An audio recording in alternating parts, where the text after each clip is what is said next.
Hello everyone. अब हम lecture 3 देखेंगे जिसमें खनिज और शक्ति एवं संसाधन, ये बहुत ही इम्पोर्टेंट चैप्टर है। इस चैप्टर से लगभग एक क्वेश्चन आपको हर हाल में आने वाली कोई भी एग्ज़ाम हो उसमें आपको डेफिनेटली देखने को मिलेगा। तो देखो, खनिज कहते किसे, पहली बात तो ये है ना। तो खनिज का मतलब होता है वैसा चीज़ जो हमें प्राकृतिक रूप से मिलता है, ठीक है ना। जैसे कोयला, है ना, जैसे पेट्रोलियम, सोना, तांबा, ये सब खनिज का एक हिस्सा है। हमें इसमें जाना नहीं है, हमें एग्ज़ाम के लिए जो इम्पोर्टेंट है उसको देखेंगे, है ना। तो ये देखो, यहाँ पे एक पॉइंट दिया हुआ है जो एग्ज़ाम में पूछता है। जैसे पूछेगा कि नमक क्या है, एक खनिज है कि नहीं है, तो बिल्कुल नमक एक खनिज है, ठीक है। उसके अलावा पेंसिल में ग्रेफाइट, ये भी एक खनिज है। तो पहला तो यहाँ पे क्वेश्चन बनता है कि नमक और ग्रेफाइट खनिज है, और दूसरी यहाँ पे एक क्वेश्चन बनता है कि पेंसिल में ग्रेफाइट खनिज मिलता है, ठीक है। पेंसिल में कौन सी खनिज मिलती है, तो ग्रेफाइट खनिज। ये कहीं भी कोई किताब में ये सब चीज़ें नहीं मिलती है, और जब एग्ज़ाम में पूछा जाता है तो हमें लगता है कि कहाँ से क्वेश्चन आया है, ठीक है। तो ये पॉइंट आप नोट डाउन कर लीजिएगा। अब ये सब है कि शैल किसे कहते हैं, अयस्क किसे कहते हैं, तो ये सब पूछता नहीं है, ठीक है। अब यहाँ पे दो चीज़ें हैं, एक है धात्विक और एक है अधात्विक, ठीक। तो धात्विक एक कठोर पदार्थ है जो ऊष्मा और विद्युत को सुचालित करता है, जिसमें चमक की विशेषता होती है। तो आपने धातु देखा होगा, है ना। तो धातु में क्या होता है कि एक कठोर पदार्थ होता है, मतलब एक मजबूत चीज़ होती है जो ऊष्मा और विद्युत को सुचालित करती है। जैसे आपको पता है कि बल्ब में टंगस्टन लगे रहते हैं, है ना। तो वो क्या करता है, या उसमें हम तांबा का फिलामेंट यूज करते हैं ना, सॉरी तांबा, जैसे ये एक बल्ब है एग्जाम्पल के लिए, तो आपको पता है कि इसमें हम लाइट अप के लिए तांबा का यहाँ पे तार से इसका यूज करते हैं इलेक्ट्रिक के लिए, ठीक है। या फिर हम अर्थिन का जब उपयोग करते हैं, जब लाइट की मेगावाट बढ़ाने के लिए अर्थिन का यूज करते हैं, तो आपको पता है कि उसमें हम लोग अल्मुनियम का तार लगा के ज़मीन में गाड़ते हैं। तो वो क्या काम कर रहा है, ऊर्जा का काम कर रहा है ना, बिजली उत्पादन, बिजली में सुचालित करने के लिए काम कर रहा है। और ये कैसा होता है, चमक देती है। तांबा आपको पता ही है कैसे चमक देती है, चांदी, एल्युमिनियम, है ना। तो ये सब क्या चमक देती है। तो ये आप मैंने समझाने के लिए बताई, ये एग्ज़ाम में पूछेगा नहीं, है ना। एग्ज़ाम में पूछ सकता है कि दे देगा कि धात्विक खनिज की विशेषता क्या क्या है, ठीक, ये दे दिया। और नीचे में आपको ये सारा बिंदु याद रखना है कि यह एक कठोर पदार्थ है, यह ऊष्मा एवं विद्युत को सुचालित करता है, यह चमक प्रदान करता है। तो हमें पता है, तो इनसे क्या होगा कि मोर देन वन जब ऑप्शन आएगी तो उसमें आपको क्वेश्चन को हल करने में आसानी होगी, ठीक है। अब हम कुछ धात्विक खनिजों का उदाहरण देखते हैं और उसकी जो विशेषता है वो देखते हैं। अब देखिए, इसमें 3 पॉइंट है। जैसे देखिए, लोहा किस में होता है, तो लौह अयस्क, मैंगनीज और क्रोमाइट में लोहा धात्विक खनिज होता है, ठीक है। तो कैसे लिखोगे कि लोहा में कौन सा धात्विक खनिज होता है, या लोहा में कौन सा खनिज पाया जाता है, ठीक है ना। या ऐसे पूछा है कि लौह अयस्क में कौन में लोहा होता है, तो मैंगनीज और क्रोमाइट में होता है, ठीक है। और अलौह खनिज, तो अलौह है, अलौह तो आपको पता है जिसमें लोहा नहीं होता है। तो क्या सोना, चांदी, तांबा, ये सब में लोहा होता है, नहीं होता, ठीक है। लोहा किस में होता है, मैग्नीज, क्रोमाइट और लौह अयस्क में होता है। तो ये 3 पॉइंट, 3 जो है लोहा का, वो आप याद रखिएगा, एग्जाम में सीधे पूछेगा, ठीक है ना।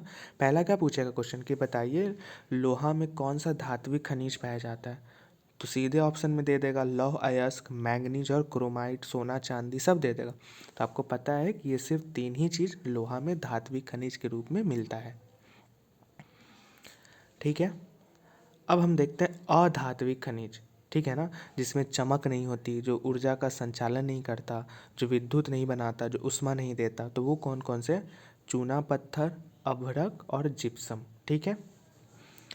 उसके अलावा कोयला और पेट्रोलियम भी अधात्विक खनिज है। कोयला का हम रूपांतरित करके ना बिजली लेते हैं, डायरेक्ट हम बिजली नहीं लेते कोयला का, आपको पता होगा। तो इसलिए ये सब क्या है, अधात्विक है। ठीक है, ये पांचों उदाहरण आप याद रखिएगा, चूना पत्थर, अभ्रक, जिप्सम, कोयला, पेट्रोलियम, ये सब क्या है, अधात्विक खनिज है।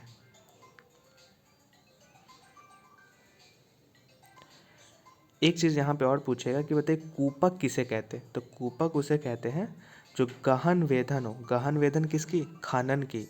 खनन मतलब कि जैसे जब हम कोई चीज़ की प्राप्ति के लिए, जैसे सोना की प्राप्ति के लिए हम क्या करते हैं, खुदाई करते हैं, तभी ना हमें खनन करते हैं, तभी ना हमें, या कोयला का माइनिंग करते हैं, तभी ना हमें कोयला की प्राप्ति होती है। तो जब गहन वेधन होता है, यानी गहन जब खनन होती है, तो उसे क्या कहते हैं, कूपक कहते हैं। ठीक है, बस इतना ही याद रखना, समझने के लिए कि कूपक किसे कहते हैं, तो आपको पता होना चाहिए।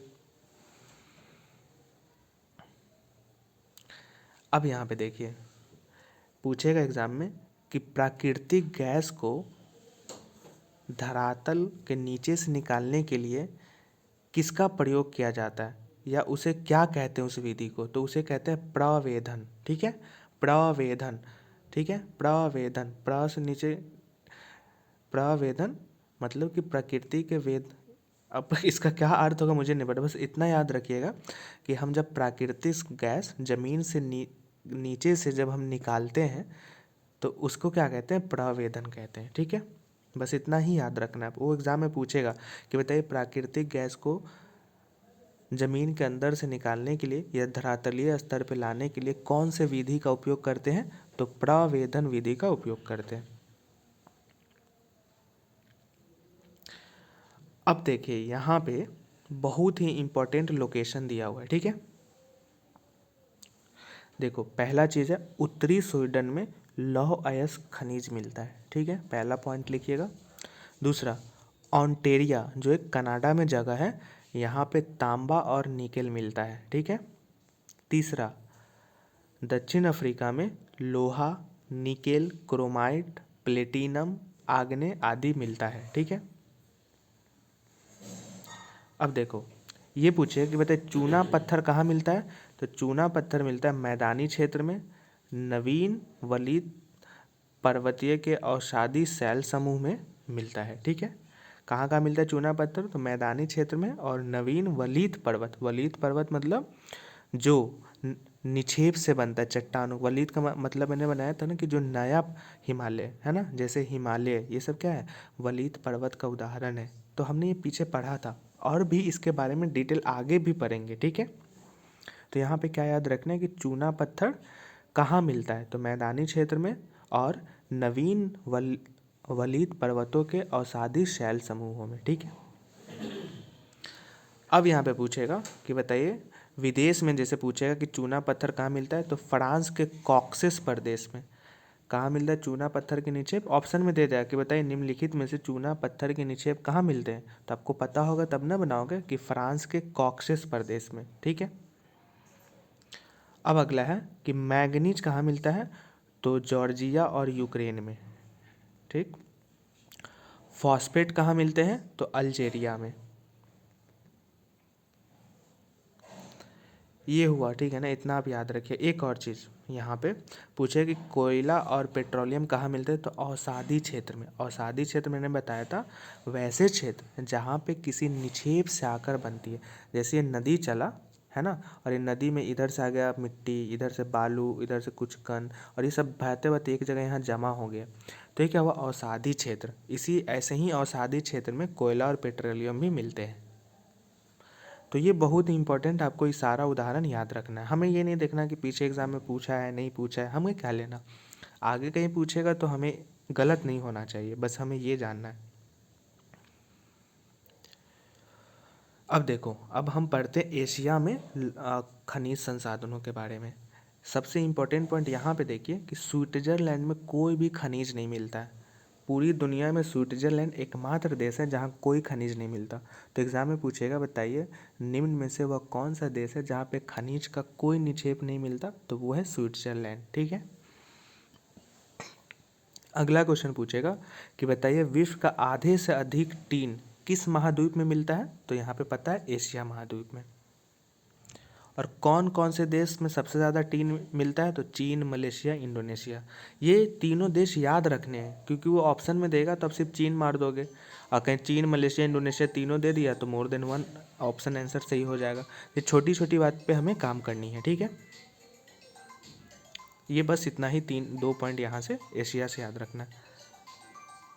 अब देखो यूरोप से, तो यूरोप क्या है? लौह अयस्क का अग्रणी उत्पादक देश है। तो पूछेगा कि विश्व में लौह अयस्क सबसे ज़्यादा कहाँ मिलता है? तो यूरोपियन क्षेत्र में।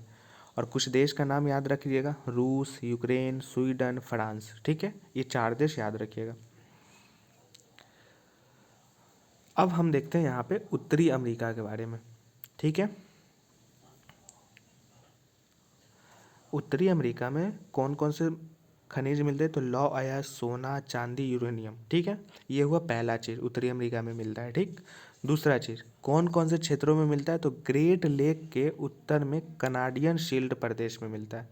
तो क्या पूछे? बताइए उत्तरी अमेरिका में निम्न में से कौन से क्षेत्रों में खनिज मिलते हैं? पहला क्या दे देगा? ग्रेट लेक के उत्तर में कनाडियन शील्ड प्रदेश, डायरेक्ट देता है। दूसरा अल्प से अपलेशियन प्रदेश, ये 2 प्रदेश में क्या मिलता है उत्तरी अमेरिका में? तो खनिज मिलता है। ऐसे भी देते हैं कि बताइए अपलेशियन प्रदेश किसके लिए प्रसिद्ध है? तो खनिज के लिए प्रसिद्ध है, ठीक है ना। अब कौन कौन से खनिज मिलते हैं? तो लौह अयस्क, निकेल, सोना, यूरेनियम, तांबा, ये सब मिलता है।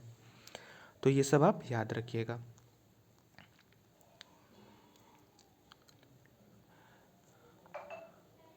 एक सेकेंड, हाँ यहाँ पे एक चीज़ दिया हुआ है कि कोयले का अपलेशियन प्रदेश में मिलता है। तो क्या क्वेश्चन पूछेगा कि बताइए उत्तरी अमेरिका के कौन से क्षेत्र में कोयले का सबसे अधिक मात्रा मिलता है? तो अपलेशियन प्रदेश में, ठीक है। और पश्चिमी कार्डिलेरा में कौन कौन से खनिज मिलते हैं? तो तांबा, सीसा, जस्ता, सोना, ठीक है।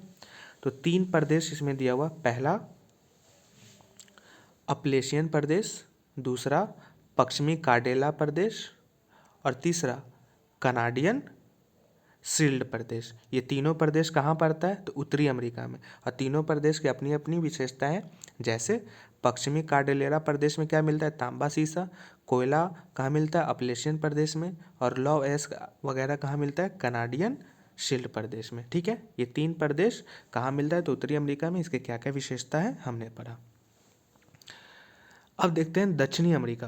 तो सबसे पहला इंपॉर्टेंट पॉइंट है कि ब्राज़ील जो है विश्व में उच्च कोटि और लौह अयस्क का सबसे बड़ा उत्पादक है। तो पहला ही प्रश्न बनता है कि बताइए विश्व में सबसे बड़ा लौह अयस्क का उत्पादक देश कौन है? तो ब्राज़ील। और ब्राज़ील कहाँ पड़ता है? दक्षिणी अमेरिका में पड़ता है। और देखिए ये दक्षिणी अमेरिका का जो ब्राज़ील और बोलीविया है वे विश्व में टीन का सबसे बड़ा उत्पादक देश है। तो पूछेगा कि विश्व में टीन का सबसे बड़ा उत्पादक देश कौन है? तो ब्राज़ील और बोलीविया। बहुत ही ज़्यादा इम्पोर्टेंट है।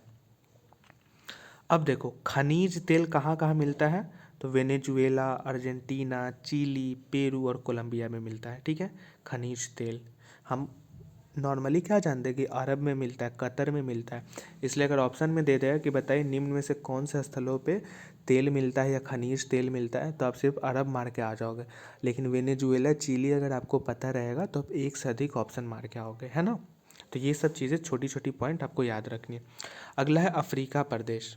तो पहली पॉइंट, पूरी दुनिया में सबसे अधिक खनिज कहाँ मिलता है? तो अफ्रीका में मिलता है। कौन से महाद्वीप में मिलता है? तो अफ्रीका में मिलता है, ठीक है। एक चीज़ और, विश्व में सबसे अधिक हीरा, सोना और प्लेटिनियम कहाँ मिलता है? तो वो मिलता है अफ्रीका में, ठीक है। अगला पॉइंट, विश्व का सोने का सबसे बड़ा उत्पादित भाग कौन है? तो जिम्बाब्वे और जायरे। और ये कहाँ पड़ता है? जिम्बाब्वे, जायरे और दक्षिण अफ्रीका, ये कहाँ पड़ता है? अफ्रीका महाद्वीप में। इतने सारे बिंदु आप लिख लीजिएगा। एक और यहाँ पे पॉइंट है कि विश्व का सबसे प्राचीनतम शैल कहाँ मिलता है? तो पश्चिमी ऑस्ट्रेलिया में मिलता है, ठीक है। पश्चिमी ऑस्ट्रेलिया में। कहीं भूल चूक से पूछ दे तो 430 करोड़ पहले का यहाँ पे शैल खनिज की उपलब्धता मौजूद है, ठीक है। अगला है ऑस्ट्रेलिया महाद्वीप। तो ऑस्ट्रेलिया है विश्व में बॉक्साइट का सबसे बड़ा उत्पादक।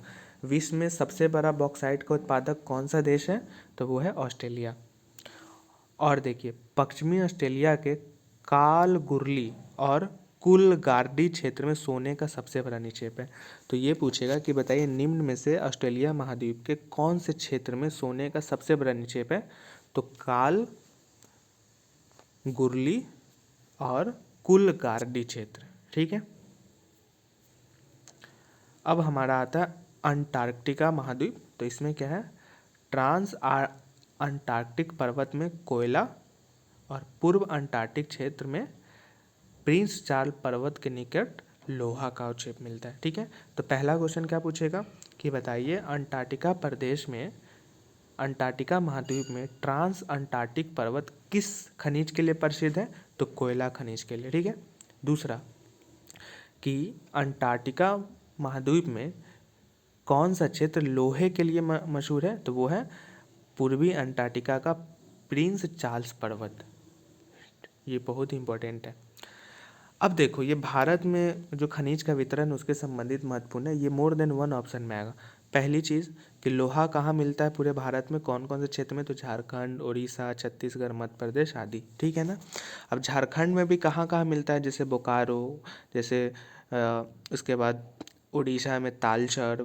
तो ये सब भी लोकेशन आएगा, तो वो सब हम आगे देखेंगे। पहले ये आप राज्यों का नाम याद रखिएगा क्योंकि एग्जाम में पूछता है, उसमें बिहार दे देगा तो ऐसे नहीं कि बिहार मार के आ जाएंगे, है ना। तो ये छवो राज्यों का नाम आपको याद रखना है। बॉक्साइट कौन कौन से राज्यों में मिलता है? तो झारखंड, उड़ीसा, छत्तीसगढ़, मध्य प्रदेश, गुजरात, महाराष्ट्र, तमिलनाडु। एक ही दो राज्य का नाम अलग अलग होगा, नहीं तो बाकी सभी का नाम एक ही होगा। ठीक है ना। अभ्रक कहाँ कहाँ मिलता है? तो झारखंड, बिहार, आंध्र प्रदेश और राजस्थान में। और एक और इम्पोर्टेंट पॉइंट है कि विश्व में सबसे ज़्यादा उत्पादक और निर्यातक कौन सा देश करता है अभ्रक का? तो वो है भारत। ठीक है। तांबा कौन कौन से क्षेत्र में मिलता है? राजस्थान, मध्य प्रदेश, झारखंड, कर्नाटक और आंध्र प्रदेश में। मैंगनीज महाराष्ट्र, मध्य प्रदेश, छत्तीसगढ़, उड़ीसा, कर्नाटक और आंध्र प्रदेश में। अब देखो यहाँ पे है कि भारत के कौन से क्षेत्र में सबसे ज़्यादा सोना मिलता है? तो वो मिलता है कर्नाटक के कोलार क्षेत्र में। कोलार क्षेत्र में, है ना। कर्नाटक के कौन से क्षेत्र में? कोलार क्षेत्र में। ऐसे पूछेगा भारत के निम्न में से कौन से क्षेत्र में सोना सबसे ज़्यादा मिलता है? तो कर्नाटक में, और कहीं दे दे कोलार तो कोलार क्षेत्र में। ठीक है। अगला पॉइंट है कि विश्व की सोने की सबसे गहरी खानें भारत के किस क्षेत्र में मिलती है? तो कर्नाटक क्षेत्र में। ठीक है, ये याद रखिएगा। चूना पत्थर कहाँ कहाँ मिलता है? तो बिहार, झारखंड, उड़ीसा, मध्य प्रदेश, छत्तीसगढ़, राजस्थान, गुजरात, तमिलनाडु। अगला इंपॉर्टेंट पॉइंट है कि भारत नमक का सबसे ज़्यादा उत्पादक करता है और सबसे निर्यातक। तो प्रश्न क्या बनेगा कि विश्व में सबसे ज़्यादा नमक का निर्यातक और उत्पादक कौन करता है? तो भारत करता है। अब ये देखो, ये बहुत ही इंपॉर्टेंट पॉइंट है ना। ये केमिस्ट्री में भी पूछता है यहाँ से क्वेश्चन, और ज्योग्राफी में। तो अब देखो ज्योग्राफी और केमिस्ट्री कैसे यहाँ पे लिंक कर रहा है, मतलब एक दूसरे से यहाँ उसका जुड़ाव आपको देखने को मिलेगा। पहला है कि तांबा का प्रयोग कहाँ होता है? तो तांबा का प्रयोग सिक्का से लेकर पाइप तक के वस्तु में किया जाता है। ठीक है, पहला हो गया, पहला बिंदु लिख लेंगे। दूसरा बिंदु, कंप्यूटर उद्योग में कौन सा खनिज का उपयोग होता है? तो सिलिकॉन और क्वार्ट्स। ठीक है, सिलिकॉन और क्वार्ट्स का कौन सा क्षेत्र में उपयोग होता है? तो कंप्यूटर क्षेत्र में। ठीक है, अब देखो इसमें यहाँ से लेके यहाँ तक में, सॉरी, यहाँ से लेके यहाँ तक में दो बिंदु है। पहला बिंदु कि कौन सा अयस्क बॉक्साइट से प्राप्त होता है? तो एल्युमिनियम। जैसे हमने ऊपर में देखा ना कि लोहा वाला में लौ अयस्क कौन से प्राप्त होते हैं, तो हमने देखा था ना मैंगनीज, लौ अयस्क वगैरह। तो उसी तरीके से बॉक्साइट्स में कौन सा अयस्क प्राप्त होता है? तो एल्युमिनियम से क्या होता है, एल्युमिनियम से बॉक्साइट अयस्क प्राप्त होता है। ठीक है ना। और अल्मुनियम का उपयोग कहाँ होता है? तो ऑटोमोबाइल में, हवाई जहाज में, बोतल बंदी उद्योग में, भवन निर्माण में, रसोई के बर्तन में भी होता है। अब पूछोगे कि भवन निर्माण में कैसे होता है, तो छड़ वगैरह में जो होता है एल्युमिनियम का प्रयोग होता है ना, या ग्रिल वगैरह में, ठीक है। तो ये आप याद रखिएगा, बहुत इंपॉर्टेंट है। अब देखो ये सब जो कुछ चीज़ें हैं ये सब इन्फॉर्मेशन के लिए, जैसे आप ना एक दो बार इसे पढ़ लीजिएगा, इसलिए पढ़ लीजिएगा क्योंकि ये होगा कि ना आपको कुछ चीज़ सोचने में मदद करेगा। जैसे यहाँ पे दिया हुआ कि ईंधन, तो ईंधन का लाभ क्या है, तो ये बहुत से लोगों को ऊर्जा प्रदान करता है। हानि क्या है कि अधिक उपयोग करने से पर्यावरण को नुकसान होता है, प्रदूषण में वृद्धि होता है। तो ये आप क्या करेंगे, थोड़ा समझ विकसित के लिए पढ़ लेंगे, है ना। ये मैं नहीं करूँ कि एग्जाम में आएगा, बस समझ विकसित करने के लिए एक बार आप पढ़ लीजिएगा इसे।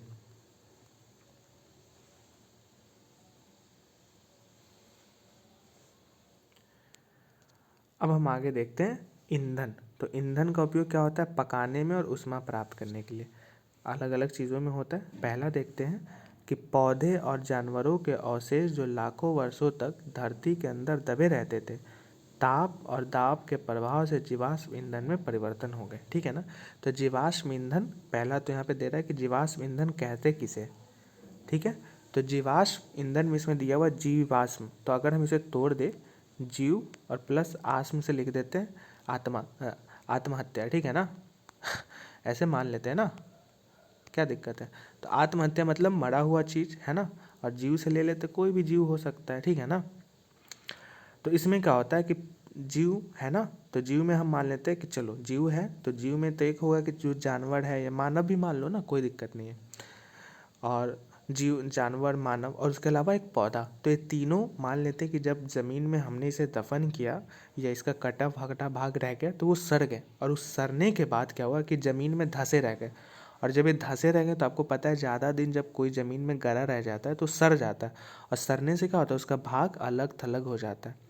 अगर आपको नहीं है पता तो आप मानव की जब देखेंगे जो दफन किया जाता है तो कुछ समय बाद उसके सिर्फ हड्डियां दिखाई दिए जाते हैं। इसका मतलब जो उसका शरीर का भाग था, शरीर की जो संरचना थी या शरीर का जो मांस था, वो क्या सर की उस मिट्टी में मिल गया, ठीक है ना। तो वो क्या हुआ कि मिलने का वो ज़मीन में वो क्या किया, एक भाप की क्रिया किया, धीरे धीरे उसमें मिल गया, तो उसी कहते हैं जीवाश्म ईंधन, ठीक है ना।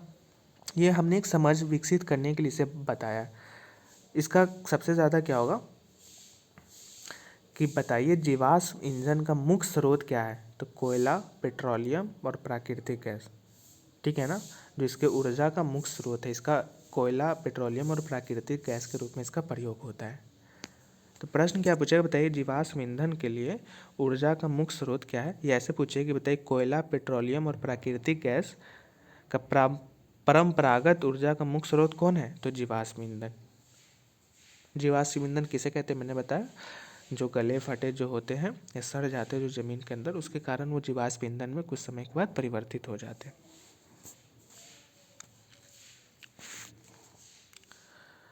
अब देखो कोयला, है ना, तो कोयला क्या है, पहला क्वेश्चन पूछे, कोयला से प्राप्त विद्युत को क्या कहते हैं, तापीय ऊर्जा। आप यहाँ देखो ये तापीय ऊर्जा संयंत्र है, इसमें कोयला जलाया जाता है और कोयला से बिजली उत्पादन किया जाता है, ठीक है ना। तो कोयला से बिजली हम कैसे प्राप्त करते हैं, तो तापीय ऊर्जा के कारण, मतलब हम उसे तपाते हैं, यानी उसे हम गर्म करते हैं, हीट करते हैं, और हीट करने के बाद उसमें ऊर्जा का क्या होता है, ऊर्जा का उसमें फॉर्मेशन होता है, यानी ऊर्जा का उसमें बनावट होता है, ठीक है। तो पहला प्रश्न क्या पूछेगा, बताइए कोयला से प्राप्त विद्युत कौन से ऊर्जा के माध्यम से होता है, तो तापीय ऊर्जा के माध्यम से होता है, ठीक है। हमने ऊपर देख लिया है कि कोयला में कौन कौन से अग्रणी देश है, तो चीन, अमेरिका, जर्मनी, रूस, दक्षिण अफ्रीका और फ्रांस। यहाँ पे देख रहे हो ना, भारत कोयला का अग्रणी देश नहीं है, ठीक है ना। अब देखो इसमें जो इम्पोर्टेंट पॉइंट है वो है, भारत में कोयला कहाँ कहाँ मिलता है, तो रानीगंज। रानीगंज कहाँ पड़ता है, पश्चिम बंगाल में, जो सबसे ज़्यादा। उसके बाद झरिया, धनबाद और बोकारो, ये चारों के चारों कहाँ हैं, तीनों के तीनों झारखंड में। तो पहला दे देगा एग्जाम में क्या, इधर दे देगा बोकारो, ठीक है ना, मैच द फॉलोइंग में, और इधर दे देगा वेस्ट बंगाल। तो आपको पता रहेगा, तब ना आप कहोगे नहीं ये गलत है, यहाँ पे झारखंड होगा ना। तो इस तरीके से दे देगा। दूसरा दे देगा, बताइए निम्न में से कौन सा प्रदेश कोयले के लिए फेमस है, तो उसमें दे देगा रानीगंज, पटना, बोकारो और एक से अधिक, तो आपको पता रहेगा बोकारो और रानीगंज, तो आप एक से अधिक मारोगे। नहीं पता रहेगा तो आप बोकारो या रानीगंज में से कोई एक मार के आ जाओगे, है ना। तो ये आपको पॉइंट याद रखना है। अगला है पेट्रोलियम। तो पेट्रोलियम को हम काला सोना के भी नाम से जानते हैं, ठीक है। काला सोना के नाम से हम किसे जानते हैं, तो पेट्रोलियम को। बाकी चीज़ें पढ़ने के लिए आप उसे पढ़ सकते हो, है ना।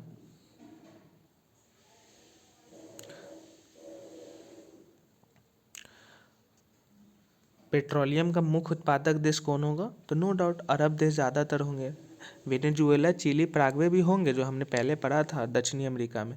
लेकिन ऐसे उत्पादक मतलब सबसे ज़्यादा कहाँ उत्पादन होता है, तो वो होगा ईरान, इराक, सऊदी अरब और कतर। इसमें दुबई नहीं है ना। तो ये सब छोटी छोटी बातें याद रखनी है। और भारत में कौन से क्षेत्र है, तो असम में डिगबोई क्षेत्र, और मुंबई में बॉम्बे हाई क्षेत्र, ठीक है। और अगर पूछेगा नदियों का क्षेत्र, तो कृष्णा और गोदावरी नदी के क्षेत्र।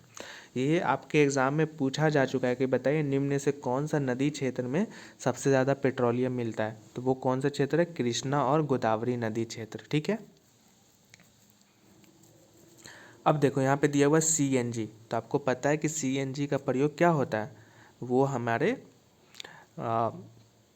क्या बोलते हैं ऑटो वगैरह में होता है। क्यों होता है, क्योंकि CNG जो है ना, एग्ज़ाम में पूछेगा कि CNG कैसे हमारे पर्यावरण के लिए अनुकूल है, तो ये क्योंकि संपूर्ण इसका दहन होता है, मतलब ये पूरी तरीके से जलता है। पेट्रोलियम और डीजल क्या होता है, पूरी तरीके से नहीं जलता है, लेकिन CNG पूरी तरीके से जलता है, इसलिए पर्यावरण के अनुकूल है, ठीक है। तो ये पॉइंट लिख लीजिएगा कि CNG प्राकृतिक के लिए अनुकूल है, क्योंकि यह पूरी तरीके से दहन होता है या पूरी तरीके से जलता है, ठीक है। और ये पूरी तरीके से जलता है, इसलिए इसमें प्रदूषण कम होगी, ठीक है। प्राकृतिक गैस हो गया। अब यह है कि प्राकृतिक गैस का उपयोग कहाँ होता है, तो घरेलू और वाणिज्यिक ईंधनों के रूप में होता है। घरेलू मतलब कैसे, जैसे CNG हुआ, हम गैस में उपयोग करते हैं, उसमें भी प्राकृतिक गैस का उपयोग होता है, ठीक है ना। तो पहला क्वेश्चन पूछा है कि प्राकृतिक गैस का उपयोग कहाँ होता है, तो वाणिज्यिक और घरेलू दोनों रूप में। और सबसे ज़्यादा प्राकृतिक गैस कहाँ मिलते हैं, तो रूस, नॉर्वे, UK यानी इंग्लैंड, नीदरलैंड में सबसे ज़्यादा। और भारत में कहाँ मिलेंगे, तो जैसलमेर कहाँ है, राजस्थान में। और नदी क्षेत्र में कहाँ, कृष्णा और गोदावरी नदी क्षेत्र में, ठीक है। और कुछ त्रिपुरा और बॉम्बे के क्षेत्र में। तो ये आपको याद रखना है, प्राकृतिक गैस भारत में कहाँ मिलता है और विश्व में सबसे ज़्यादा कहाँ मिलते हैं। ये यहाँ पे एक पॉइंट जो मैंने हाईलाइट नहीं किया था, ये आप याद रखिएगा कि विश्व का पहला जल विद्युत उत्पन्न करने वाला कौन सा देश था, तो नॉर्वे था। और यहाँ पे एक फोटो भी दिया हुआ है कि सलल जल विद्युत परियोजना कहाँ पे है, तो ये जम्मू कश्मीर में है। सलल विद्युत जल परियोजना कहाँ है, जम्मू कश्मीर में। तो कभी कभी होता है क्या है कि मैं भूल भी जाता हूँ हाईलाइट करना, इसलिए जब आप वीडियो देख रहे हैं तो आपको लगेगा। अब देखो कि यहाँ पे जल विद्युत कैसे काम करता है, ठीक है। तो ये देखो यहाँ पे जल का फ्लो हो रहा है ना, और हम यहाँ पे जल भंडारण कर रहे हैं, ठीक है। और यहाँ पे टरबाइन क्या होता है कि ये ऊर्जा ऐसे से संचालित होता है, और इस संचालन के कारण जब इसमें तरंगे निकलती है, तो तरंगों के फॉर्मेशन से हमें बिजली उत्पादन होता है। हमने कल भी देखा था सौर ऊर्जा कैसे काम करता है, पवन चक्की कैसे काम करता है ना। उसके अलावा ये तो हो गया, हाँ देखो क्या है, जल विद्युत। तो जल विद्युत सबसे ज़्यादा कहाँ उपयोग होता है, तो पराग्वे में, नॉर्वे में, ब्राज़ील में और चीन में, ठीक है। और भारत में कहाँ, ये सब मैं बता दूंगा लोकेशन, भाखरा नागल, गांधी सागर, नागार्जुन सागर, दामोदर नदी घाटी परियोजना। ये मैं तीनों का लोकेशन मैं पूरा पढ़ाऊंगा जल विद्युत परियोजना के, तो उसमें एक नहीं लगभग हीराकुंड वाला, उसका सुवर्ण रेखा पे जो है बहुत सारा है, तो वो मैं सब एक डिटेल वीडियो में बता दूंगा। अभी आप ये याद रखें कि दामोदर नदी घाटी में, ठीक है ना। इसके अलावा जो भी इंपॉर्टेंट है वो सब मैं बता दूंगा। यहाँ पे मैं एक दो लोकेशन इसका बताऊंगा तो गड़बड़ हो जाएगा, इसका मैं डिटेल लोकेशन बता दूंगा नदी जल परियोजना के बारे में। अब देखो ऊर्जा के गैर परंपरागत स्रोत हमने कल पढ़ा था, सौर ऊर्जा, पवन ऊर्जा, ज्वारीय ऊर्जा, ये सब क्या है, नवीकरणीय ऊर्जा, मतलब इसका हम फिर से उपयोग कर सकते हैं। तो ये आपको तीनों पॉइंट हमने कल बता दिया था। अब ये क्या है, पवन ऊर्जा का लाभ क्या है, फायदा क्या है, सौर ऊर्जा का लाभ क्या है, फायदा क्या है, तो ये आप अच्छे से पढ़ लीजिएगा एक अपना समझ विकसित करने के लिए, ठीक है। सौर ऊर्जा हमने पढ़ा। अब देखो कि सौर ऊर्जा का उपयोग कहाँ कहाँ होता है, ये आप याद रखिएगा। सौर तापक में, सौर तापक का मतलब कोई लाइट में, कोई लैंप में, कोई बल्ब में, है ना। सौर कुकर मतलब कुकर आजकल आया है जो आप धूप में रख दो, मैं आपको फोटो दिखा देता हूँ। सौर सोलर ड्रायर में मैं इस सब का फोटो दिखा दे। ये देखो आप, ये है सोलर कुकर, ठीक है, ये सोलर कुकर है, ये इसका फोटो देख लो आप। और देखो ये है सोलर ड्रायर, ठीक है ना, मैं फ़ोटो के लिए दिखा दिया हूँ, आप बाकी आप देख लेना फ़ोटो खुद से। मैंने कल आपको पवन चक्की के बारे में बताया था, पवन ऊर्जा कैसे काम करती है। अब मैं बता देता हूँ कि पवन ऊर्जा या पवन फार्म, फार्म मतलब कि जहाँ पे बहुत ज़्यादा पवन ऊर्जा का क्षेत्र लगाया गया, जैसे यहाँ पे इतना दूर में ये चक्की सॉरी पवन फार पवन चक्की लगा दिया हुआ है, तो ये क्या पवन फार्म है कि बहुत बड़का जगह पे। फार्म मतलब क्या होता है, बड़ा सा जगह। तो ये कहाँ है मुख्यतः, ये आप याद रखिएगा location, Netherland, Germany, Denmark, UK यानी इंग्लैंड, यूएसए और स्पेन। इन सब जगहों पे सबसे ज़्यादा पवन ऊर्जा के लिए पवन फार्मा बनाया जाता है, यानी पवन चक्कियाँ लगाई जाती है, ठीक है। ये आपको याद रखना होगा, इसका कोई उपाय नहीं है। अब देखो परमाणु ऊर्जा में कौन कौन से रहते हैं, तो यूरेनियम और थोरियम। इसी के द्वारा परमाणु ऊर्जा में परमाणु ऊर्जा का रूपांतरण होता है और उससे हम ऊर्जा प्राप्त करते हैं, ठीक है ना। कौन कौन से, यूरेनियम और थोरियम कहाँ होते हैं, तो परमाणु में होते हैं, ठीक है ना, या परमाणु ऊर्जा में होते हैं, ठीक, दोनों आप याद रखो। अब ये काम कैसे करते हैं, तो ये पदार्थ नाभिकीय रिएक्टर में नाभिकीय विखंडन से गुजरते हैं और उत्सर्जन ऊर्जा की प्राप्ति होती है। तो पहला बात, परमाणु ऊर्जा की प्रक्रिया क्या है, तो नाभिकीय विखंडन प्रक्रिया है, ठीक है। परमाणु ऊर्जा में कैसे मिलती है, तो नाभिकीय विखंडन की प्रक्रिया से मिलती है। डायरेक्ट एग्जाम में क्वेश्चन आया हुआ है।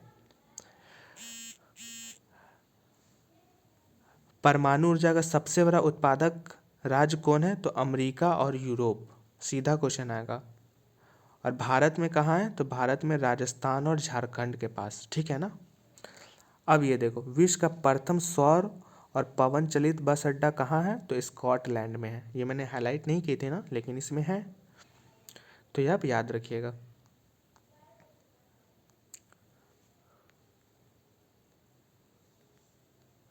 ये देखो यहाँ पे दो इम्पोर्टेंट पॉइंट है, सॉरी।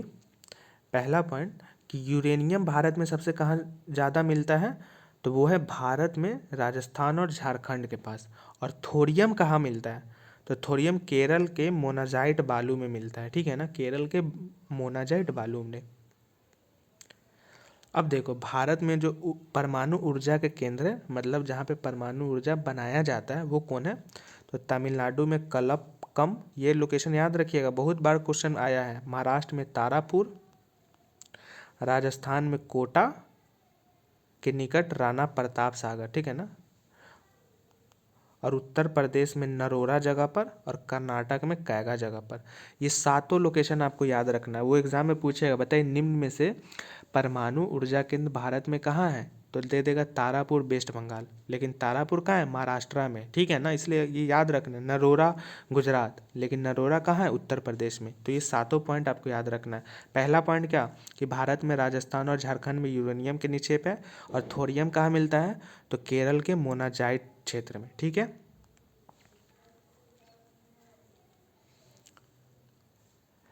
भूतापीय ऊर्जा, भूतापीय यहाँ पे दिया हुआ है, यानी भू मतलब भूमि, अब प्लस तापीय यानी भूमि के तापीय पद्धति से जो ऊर्जा मिलेगी वो भूतापीय, ठीक है ना।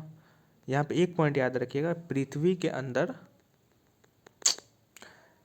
गहराई बढ़ने के साथ तापमान में लगातार वृद्धि होती है। जैसे मान लो पृथ्वी है, इसके जितने आप अंदर जाओगे ना, उतने ज़्यादा गर्मी होगी। क्यों होगी, क्योंकि आपको पता है यहाँ पे ज्वालामुखी होते हैं, लावा होते हैं, क्रेटर होते हैं, सब होते हैं ना, तो इसलिए यहाँ पे जितना नीचे जाओगे उतना ज़्यादा टेम्परेचर होगा। तो एग्जाम में पूछेगा कि बताइए पृथ्वी के अंदर जाने से तापमान में कमी आती है, नहीं गलत है, तापमान में वृद्धि होती है, ठीक है। अब पृथ्वी के ऊपर आने से तापमान में कमी आती है, ठीक है, दोनों पॉइंट आप याद रखिएगा। भूतापीय ऊर्जा का उपयोग कहाँ होता है, तो खाना बनाने में होता है। पूछेगा कि बताइए भूतापीय ऊर्जा का उपयोग कहाँ कहाँ होता है, तो खाना बनाने में होता है, उसका ऊष्मा प्राप्त करने में होता है और नहाने के लिए प्रयोग में होता है। ठीक है। अगला प्रश्न पूछे कि बताइए विश्व का सबसे बड़ा भूतापीय ऊर्जा का संयंत्र कहाँ है? तो यूएसए में है। और इसके अलावा अगर एक से अधिक ऑप्शन देते हैं, बताइए कि निम्न में से भूतापीय ऊर्जा कहाँ कहाँ सबसे अधिक मिलती है? तो अमेरिका दे देगा सबसे अधिक कहाँ है, तो अमेरिका, लेकिन देख कहाँ मिलती है या कहाँ कहाँ मिलती है, तो अमेरिका भी होगा, न्यूजीलैंड, आइसलैंड, फिलीपींस और मध्य अमेरिका, ये पांचों देश आप याद रखिएगा। और भारत में भूतापीय ऊर्जा के संयंत्र कहाँ है? तो हिमाचल प्रदेश के मणिकरण डिस्ट्रिक्ट में। ठीक है। और लद्दाख के पूग घाटी में। ये किसके लिए फेमस है? तो भूतापीय ऊर्जा के लिए। ठीक है ना। अब यहाँ पे देखिए विश्व का पहला ज्वारीय ऊर्जा स्टेशन कहाँ बनाया गया था? तो फ्रांस में बनाया गया था।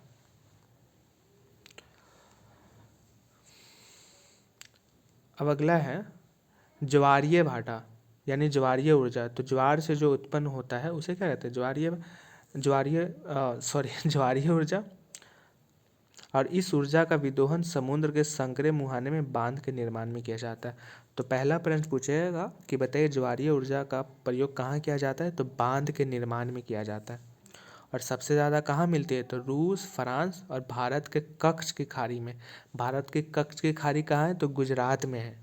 ठीक है ना। तो अगर ऑप्शन में ना दे कि बताइए निम्न से ज्वारीय ऊर्जा कहाँ मिलती है भारत में, तो अगर कच्छ की खाड़ी ना दे और गुजरात दे दे तो अब गुजरात में सही मार्क आइएगा। अगर कच्छ की खाड़ी दे तो कच्छ की खाड़ी। और ऐसे कहाँ का? रूस, फ्रांस और भारत के कच्छ की खाड़ी।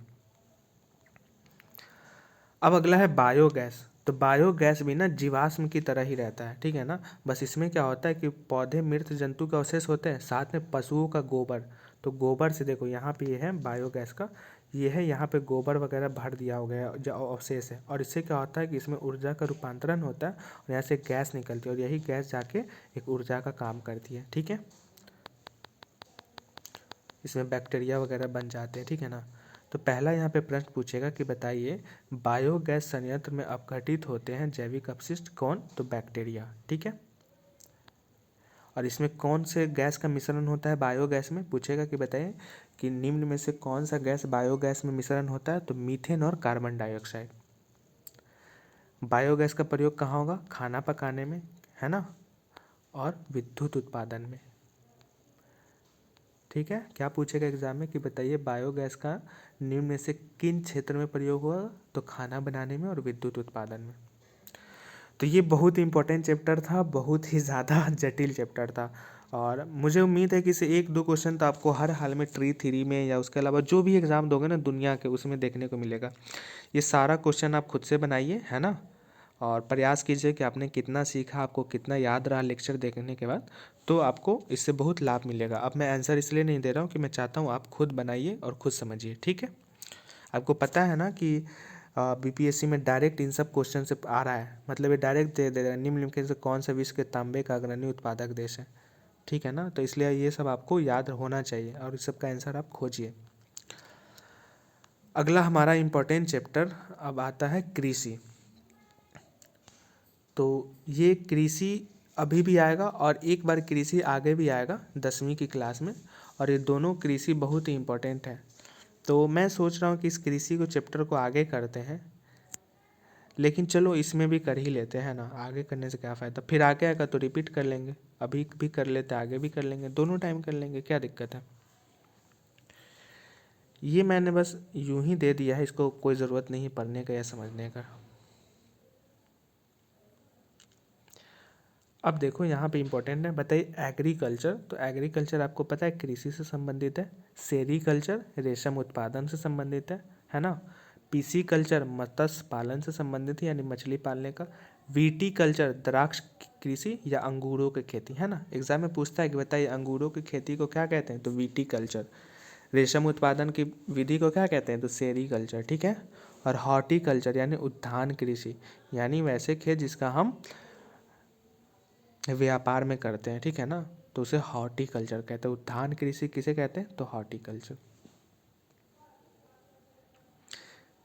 ये बहुत ही इंपॉर्टेंट है। ठीक है, याद कर लीजिएगा। अब हम देखते हैं कृषि के प्रकार। कृषि के बहुत सारे प्रकार हैं। निर्वाह कृषि, वाणिज्य कृषि। निर्वाह कृषि में क्या होता है कि कृषि कृषक परिवार की आवश्यकताओं को पूर्वाह करता है, यानी जैसे अगर हम एक कट्ठा खेत में हम अगर खेती करते हैं तो हम इसलिए करते हैं ना कि हमारा अगर परिवार में 10 लोग हैं तो उन 10 लोगों का भरण पोषण हो जाए, यानी हम अच्छे से खाना खा लें। तो वो क्या हुआ, निर्वाह कृषि, मतलब हम सिर्फ अपने लिए उस कृषि को करते हैं। लेकिन वाणिज्यिक कृषि में क्या होगा, वाणिज्य का मतलब ये होता है कि हम व्यापार करने के लिए, मतलब हम एक कट्ठा में उगा रहे हैं, ठीक है, हम कहीं से 10 कट्ठा भी ले लिए लीज पे या भाड़ा पे, है ना, गाँव में कहते हैं ना, कुछ भी कह लो, हमें नहीं पता क्या कहते हैं गाँव में। तो लीज या भाड़ा पे ले लिया, अब उसमें हम 10 कट्ठा में भी उगा रहे हैं। तो पहले हमारे पास एक कट्ठा था, लेकिन हमने 10 कट्ठा लिया भाड़े पे कि चलो 50% आपको दे देंगे, 50% हम रखें। क्यों के लिए, क्योंकि हम वाणिज्यिक कृषि, हम इसे व्यापार के लिए ले रहे हैं, ठीक है। तो इसी में हम देखते हैं, पहला है गहन निर्वाह कृषि। गहन से मतलब ही, गहन मतलब पता है ना कि मतलब ज़्यादा जगह नहीं, मतलब कम जगह पे बहुत ज़्यादा चीज़ करना। तो एक छोटे भूखंड पर साधारण औजार आश्रय से खेती करना, मतलब ये है ना, ये 10 धुर जमीन है और इसमें होना चाहिए था 10 किलो चावल और हम इसमें उगा लिया 20 किलो चावल, ठीक है ना। तो क्या हुआ, गहन निर्वाह कृषि, मतलब हमने इसमें अलग पद्धति के माध्यम से ज़्यादा कृषि कर लिया, तो गहन निर्वाह कृषि। अगर एग्जाम में याद नहीं रहे तो गहन, और गहन का मतलब क्या होता है, मतलब कम जगह पे ज़्यादा चीज़ों का उत्पादन करना।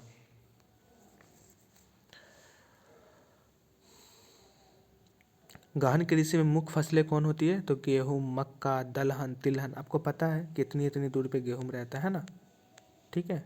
और वही और फसल क्या होता है, कहीं यहाँ रहेगा, कोई यहाँ रहेगा, कोई यहाँ रहेगा, है ना। तो ये सब बस याद रखना है।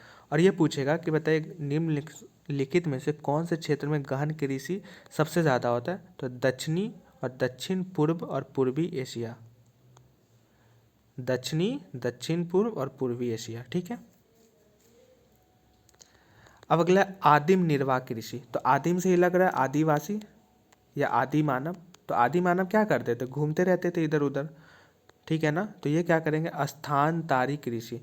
स्थानांतरी कृषि मतलब एक स्थान से दूसरे स्थान पे कृषि, कभी एक कट्ठा यहाँ पे कर लिया खेती, फिर दूसरा कट्ठा में करेंगे, अब इसको भूल गए, अब यहाँ करेंगे, ठीक है। तो आदि मानव के बात आ रहा है, तो आदि मानव क्या करते थे, घूमते रहते थे। तो वे एक स्थान से दूसरे स्थान पे जाते थे, तो स्थानांतरी कृषि। और चलवासी पशुचरण, मतलब चलते रहते थे, मतलब अलग अलग आवास पे चलते चलते अपना करते थे, ठीक है ना। ऐसे याद रखेंगे, तोड़ तोड़ के रखें। पहला बना लेंगे आदिम से आदि मानव, और यहाँ पे गहन से मतलब गहन क्षेत्र, ठीक है ना। अब आदि मानव क्या करता है, तो भाई अलग अलग घूमते रहते थे, तो स्थानांतरण कृषि करेंगे।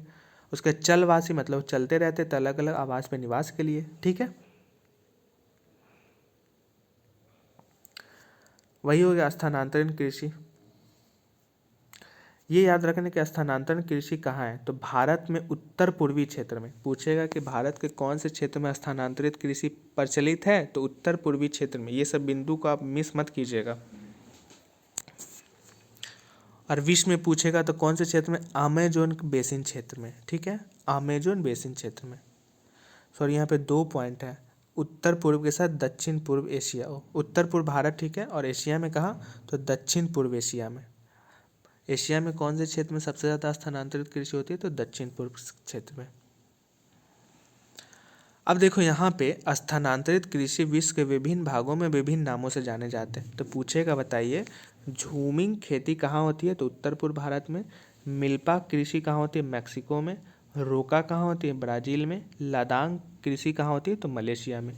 ये सब VBI है, इसमें मैं जितना बता रहा हूँ सब बहुत इंपॉर्टेंट है। वही ना, ये वाला क्वेश्चन भी आया था कि लद्दाख कृषि ट्री 1 में आया था कि बताइए कौन से क्षेत्र में कृषि होती है, तो मलेशिया में होती है। अब देखोगे प्रीवियस ईयर क्वेश्चन, तो इसमें बहुत सारे क्वेश्चन आपको रिपीटेड होंगे। स्थानांतरण कृषि को कर्तन एवं दहन कृषि भी कहते हैं। क्यों कहते हैं, कर्तन मतलब आप मान लो काटना, है ना, और दहन मतलब मान लो, दहन क्या करते हैं हम लोग, लाश को दहन करते हैं ना, तो मतलब जलाते हैं या नहीं जलाते। मतलब हम जब एक स्थान से दूसरे स्थान पे जाते हैं ना, जैसे मान लो ये पहला स्थान है और ये दूसरा स्थान है, ठीक है। तो जब हम पहला से दूसरा स्थान पे जाएंगे, तो ये क्या करेंगे, इस वाला स्थान को हम काट के जला देते हैं, ठीक है ना। और अब हम दूसरा स्थान पे जाते, इसे क्या कहते हैं, कर्तन एवं दहन कृषि भी कहते हैं। बहुत आसान है, बस शब्द को समझना है और कुछ नहीं करना है। जलवासी पशुचरण, बस क्षेत्र याद रखना है। सबसे ज़्यादा भारत में राजस्थान और जम्मू कश्मीर में फेमस है। तो एग्जाम में पूछेगा, बताइए कौन से क्षेत्र में भारत में जलवासी पशुचारण प्रसिद्ध है? तो राजस्थान और जम्मू कश्मीर। क्यों है? क्योंकि पता है कि राजस्थान में पानी कम होती है, वो शुष्क प्रदेश है ना। तो पहला तो यह निकलेगा कि भाई शुष्क प्रदेश में होगा जलवासी। तो वहाँ पे शुष्क प्रदेश हो तो क्या करते हैं, पानी के लिए अलग अलग क्षेत्रों में जाते हैं। और वहाँ पे क्योंकि बालू वाला ज़मीन है ना, तो वहाँ पे खेती हर जगह होगी नहीं, तो इसलिए जहाँ पे पानी की उपलब्धता होगी वहीं पे जाएंगे कृषि के लिए। और जम्मू कश्मीर में क्या है, वहाँ पे खाली ठंडा ही बरसता है, तो वहाँ पे भी पानी कम होगी, और वहाँ पे भी क्या होगा, बर्फ़ के जमने के कारण वो लोग खाली जगहों को खोजेंगे ना। तो इसलिए ये भी याद रखेंगे, यानी शुष्क प्रदेश तो होगा, साथ ही में ठंड प्रदेश भी। तो ये दो राज्य आप याद रखेंगे। वाणिज्यिक कृषि हमने बता दिया। अब ये देख लीजिए कौन से मतलब क्षेत्रों में होता है। तो उत्तरी अमेरिका क्षेत्र क्यों होगा, आपको पता है कि अमेरिका में सबसे ज़्यादा व्यापार होता है, तो यूरोप में, ठीक है ना। और एशिया के शीतोष्ण घास मैदान के क्षेत्र में सबसे ज़्यादा होता है ना। तो ये आप याद रखेंगे। मिश्रित कृषि क्या होता है? मिश्रित कृषि का मतलब होता है मिक्स कर देना, मतलब एक से अधिक। यहाँ पे हम क्या आलू भी रोप रहे हैं, और आलू के साथ साथ हमने क्या किया, टमाटर को लटका दिया। ठीक है, मिश्रित कृषि है ना, मतलब एक के साथ हम डबल बेनिफिट ले रहे हैं। रोपण कृषि, अब देखो एग्जाम में पूछे कि बताइए निम्न में से रोपण कृषि का कौन सा उदाहरण है। तो आप याद रखिएगा, चाय, कहवा, काजू, रबड़, केला, कपास। ये सब एक तो पता है कि एक एक मात्रा में उगाया जाता है, ये देख लो, रोपण कृषि सीधे देखो। और कौन से क्षेत्र में रोपण कृषि सबसे ज़्यादा होता है? तो उष्ण कटिबंधीय प्रदेश में। हमने बताया था ना, ये विश्व का नक्शा है, ये विषुवतीय रेखा है ना, और इसके ऊपर नीचे में उष्ण कटिबंधीय प्रदेश पाया जाता है, 10 डिग्री ऊपर 10 डिग्री नीचे, है ना। तो इसे मैंने बताया है, बस आपको याद रखना है कि पूछेगा एग्जाम में, बताइए कौन से प्रदेश में रोपण कृषि सबसे ज़्यादा होता है? तो उष्ण कटिबंधीय प्रदेश में। और देखो सबसे ज़्यादा रबड़ कहाँ होता है रोपण कृषि का? तो मलेशिया में। कहवा कहाँ होता है? तो ब्राज़ील में। और भारत और श्रीलंका में चाय। ये 3 पॉइंट बहुत ही ज़्यादा इंपॉर्टेंट है। दे देगा ब्राज़ील में क्या होता है, तो चाय, लेकिन नहीं, गलत। ब्राज़ील में क्या होता है? कहवा।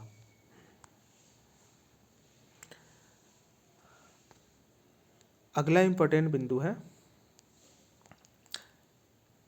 कि मुख्य खाद्यान्न फसलें कौन कौन है। तो गेहूँ, चावल, मक्का और बाजरा। ठीक है, चारों ये मुख्य खाद्यान्न फसलें हैं।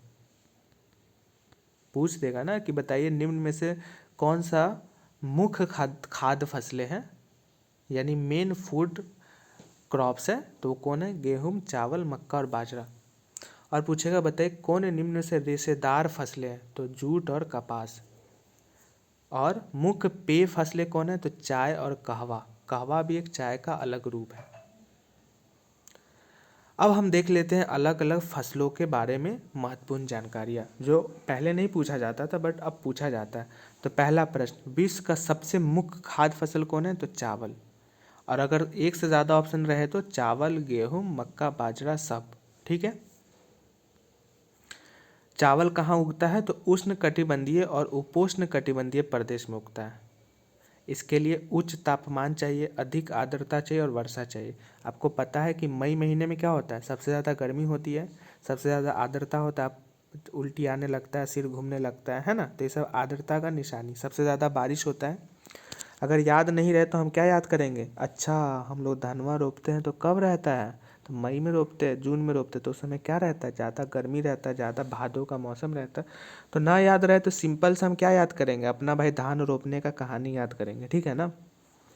और हम लोग उष्ण कटिबंधीय और उपोष्ण कटिबंधीय पढ़े हैं, तो आपको पता है कि उष्ण कटिबंधीय उपोष्ण कटिबंधीय में सबसे ज़्यादा तापमान होता है। क्यों होता है? क्योंकि सूरज की किरण जो होती है वो सबसे ज़्यादा कहाँ पड़ेगी? यहीं पे पड़ेगी ना, और जैसे जैसे ऊपर जाएगी वैसे वैसे घटते जाएगी। तो ये सब हमने पहले पढ़ लिया है। अब आ जाओ गेहूँ। तो गेहूँ कब होती है? आपको पता है, ठंड के मौसम में। तो ठंड के मौसम में तो क्या होगा? मध्य तापमान और कम वर्षा, है ना।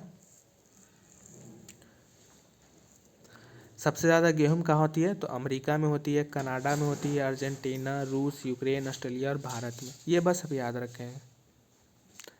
अब जो मिलेट मिलेट अभी पता है कि भारत ने 2023 वर्ष को मिलेट वर्ष के रूप में घोषित किया। पहला क्वेश्चन तो ये पूछ लेगा कि बताइए भारत ने किस वर्ष को मिलेट वर्ष के रूप में घोषित किया है, तो 2023 को।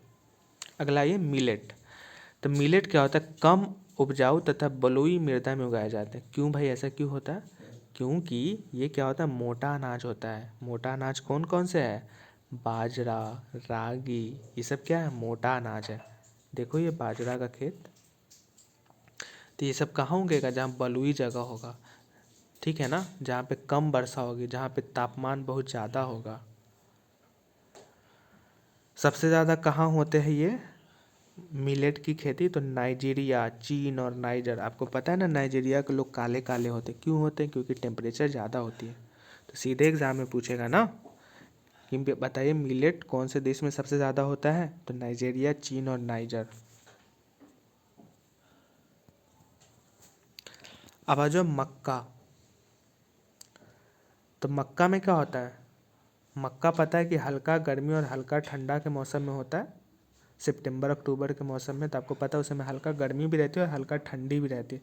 तभी ना दिन में गेंद बैट खेलते हो और शाम में सब स्वेटर पहन के चोरी करने जाते हो मक्का, है ना। तो ऐसे भी याद रखोगे, भूल जाओगे तो ये सब टेक्निक है याद करने का। कौन कौन से देश में मक्का होती है, अमेरिका, ब्राज़ील, चाइना, रूस, कनाडा, भारत, मैक्सिको। मैं इतना देश इसलिए बता रहा हूँ क्योंकि अब मोर देन वन का प्रचलन चला हुआ है टीचर वाला एग्ज़ाम में। इस बार एग्ज़ाम में मैं बता रहा हूँ ट्री 2 में लगभग 40 क्वेश्चन का आंसर मोर देन वन था, यानी एक से अधिक। 40 क्वेश्चन में अगर 20 को भी गलत कर दिए तो एग्ज़ाम से बाहर। तो इसलिए ये सब मैं चीज़ें बोल रहा हूँ आपको। अब आइए कपास, ये देख लीजिए कपास, कपास आप देख लीजिए। तो कपास में क्या चाहिए, उच्च तापमान चाहिए, हल्का वर्षा चाहिए, ठीक है। और ये कहाँ उगती है, तो काली और जलोढ़ मिट्टी में उगती है। सीधा क्वेश्चन पूछेगा, बताइए कपास की खेती कहाँ होती है, तो काली मिट्टी और जलोढ़ मिट्टी में होती है। कहाँ कहाँ कपास उगती है, China, America, Bharat, Pakistan, Brazil, मिस्र में सबसे ज़्यादा होता है। कपास का उपयोग कहाँ होता है, सूती वस्त्र उद्योग में, ठीक है। पूछेगा कि बताइए कि सूती वस्त्र उद्योग में कौन सा फसल का उपयोग होता है, तो कपास का। या पूछेगा कपास का उद्योग कौन से क्षेत्र में होता है, तो सूती वस्त्र उद्योग क्षेत्र में। अब यहाँ पे देखो, कॉफ़ी का सबसे पहले उपयोग किसने किया था, कॉफ़ी का आविष्कार कह लो किसने किया था, तो कालिदी नामक एक अरबवासी ने किया था, ठीक है। कॉफ़ी का उपयोग सबसे पहले, ये कॉफ़ी का आविष्कार। अब आ जाओ पटसन, तो पटसन किस मिट्टी में सबसे ज़्यादा उगती है, पहला क्वेश्चन जलोढ़ मिट्टी में। इसे किस और नाम से जाना जाता है, तो इस सुनहरा रेशा के नाम से जाना जाता है, ठीक है। इसके लिए क्या चाहिए, उच्च तापमान, भारी वर्षा और आर्द्र जलवायु चाहिए। और ये कौन से क्षेत्र में उगती है, तो उष्ण कटिबंधीय क्षेत्र में उगती है। सबसे ज़्यादा कहाँ होता है पटसन, तो भारत और बांग्लादेश में। अब मैं निम्न में से नहीं बोल रहा हूँ जानबूझ के, मैंने इतनी बार बोल दिया, अब आप समझ जाइएगा। कॉफ़ी, कॉफ़ी के लिए क्या चाहिए, गर्म एवं आर्द्र जलवायु चाहिए, ठीक है ना। और दोमट मिट्टी चाहिए, ठीक है ना। दोमट मिट्टी में सबसे ज़्यादा कॉफ़ी होती है। और ये सबसे ज़्यादा कहाँ होती है, तो पर्वतीय ढाल पे होती है, ठीक है ना। मतलब जैसे ठंडी वाली क्षेत्र में होगी, इसीलिए ना कश्मीर में ज़्यादा होता है ना। और ये पूछेगा पूरी दुनिया में सबसे ज़्यादा कॉफ़ी कहाँ होती है, तो ब्राज़ील में, ठीक है। और उसके बाद कोलंबिया और भारत में। तो तीनों देश का नाम आप याद रखिएगा। ये है कॉफ़ी का खेती, देख लीजिए एक बार। अब आते हैं हमारा और हम सबका फेवरेट चाय। चाय कहाँ होती है, चाय भी पता है, दार्जिलिंग, है ना, ये सब जगह पे होती है। तो ये सब ठंडी जगह है तब ना वहाँ पे होती है। तो पहली बात, ये ठंडी जलवायु में होगी, और क्योंकि ठंडी जलवायु है तो यहाँ पे वर्षा कम होगी। और इसके लिए भी क्या चाहिए, दोमट मिट्टी। चाय और कॉफ़ी दोनों के लिए दोमट मिट्टी, ठीक है ना। और इसका बस इतना ही याद रखना।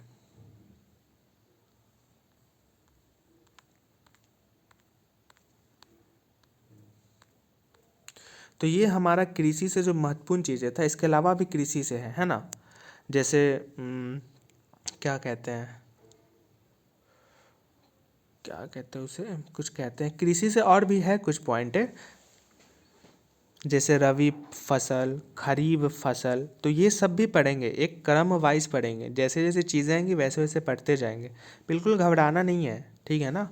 जो जो चीज़ें आती जाएंगी वो चीज़ें हम कवर करते जाएंगे, हड़बड़ा के कुछ नहीं करना, बस जैसे जैसे कहते जा रहा हूँ वैसे वैसे बस आप करते जाइए। अब हमारा बहुत ही महत्वपूर्ण है टॉपिक उद्योग, ठीक है। उद्योग से जो इम्पोर्टेंट चीज़ है इसमें बेसिकली ज़्यादातर जो लोकेशन है वो याद रखना है, तो वो उस पर हम लोग चर्चा कर लेते हैं। देखो, पहला है कृषि आधारित उद्योग। तो कृषि से मतलब है कि जो हम कृषि से संबंधित उद्योग लगाते हैं उसे, है ना। तो जैसे खाद्य संसाधन यानी फूड वाला, जैसे हम चिप्स कुरकुरे वगैरह करते हैं ना, तो भी कृषि का एक पार्ट ही है ना। जैसे मक्का को भून करके उसे क्या करते, कुरकुरे बनाते, तभी ना कुरकुर कुरकुर करता है, ठीक है ना। उसके बाद वनस्पति तेल, तो वनस्पति तेल कहाँ से आता है, सूरजमुखी के फूल का रस से। तो ये सब चीज़ है ना। सूती वस्त्र, तो अभी हमने पढ़ा ना, सूती वस्त्र पटसन का उपयोग होता है तब ना। तो ये सब क्या है, कृषि उद्योग का उत्पादन, डेयरी उत्पाद, ठीक है ना। चर्म उद्योग, ये सब कृषि आधारित है, ठीक है।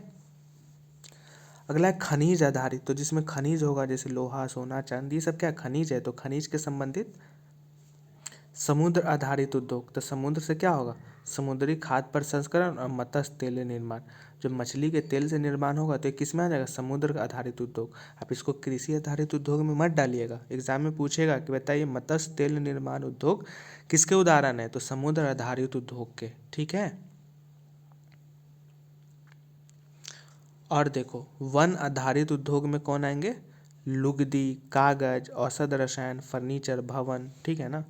कागज से हम क्या करते हैं, कागज से ही ना पेपर, जो बांस होता है तो बांस को काट के ही ना हम कागज बनाते हैं उसके छिलकों से। तो वो क्या है, वन आधारित है, क्योंकि वन का भाग है ना बांस, ठीक है। अब देखो, कुटीर उद्योग, कुटीर से मतलब क्या होता है, कूटा हुआ यानी छोटा हुआ, छोटा चीज़ कूटते किसका हो, कोई कोई बड़ा आदमी छोटा को कूट देता है, तो इसलिए कुटीर उद्योग में क्या होगा, जो छोटे छोटे होंगे। जैसे टोकरी बुनाई, टोकरी कौन बुनाई करता है, गांव में कोई किसान ही करती है ना, तो कुटीर उद्योग है। मिट्टी का बर्तन कोई कुम्हार बनाता है, या हाथ से जो भी वस्तु बनाई जाती है, ठीक है ना, जैसे खिलौना वगैरह छोटे छोटे गाँव में, पहिया वगैरह, तो ये सब क्या कुटीर उद्योग के उदाहरण है, एग्जाम में पूछेगा,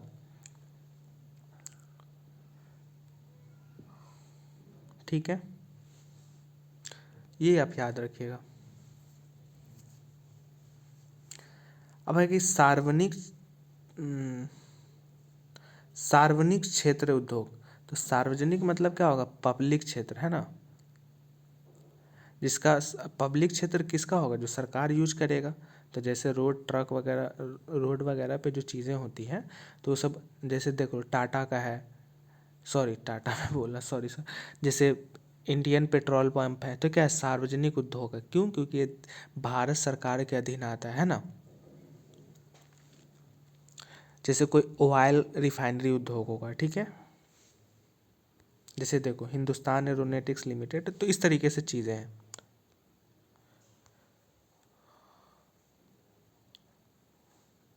अब देखो, सहकारी क्षेत्र के उद्योग को याद रखना,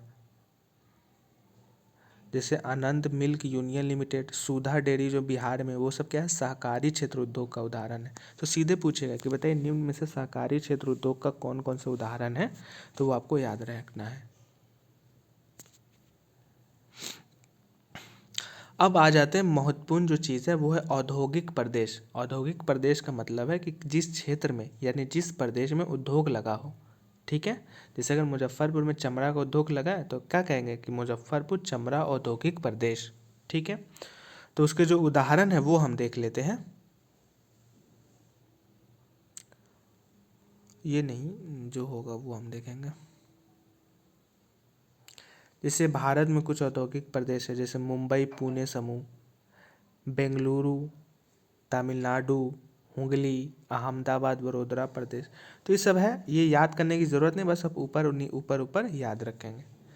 अब देखो, भोपाल में एक गैस विपदा आई थी, ठीक है ना।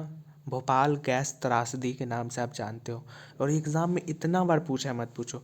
तो पहला याद रखना है कि भोपाल में गैस त्रासदी कब आई थी, तो वो आई थी आपको 3 दिसंबर 1984 को, ठीक है। पहला क्वेश्चन बन गया। दूसरा क्वेश्चन क्या बनेगा कि कौन सी गैस के कारण दुर्घटना हुई थी, तो हाइड्रोजन साइनाइड, हाइड्रोजन साइनाइड के कारण भोपाल औद्योगिक विपदा यानी भोपाल गैस त्रासदी हुई थी। ये 2 पॉइंट आप यहाँ से याद रखना।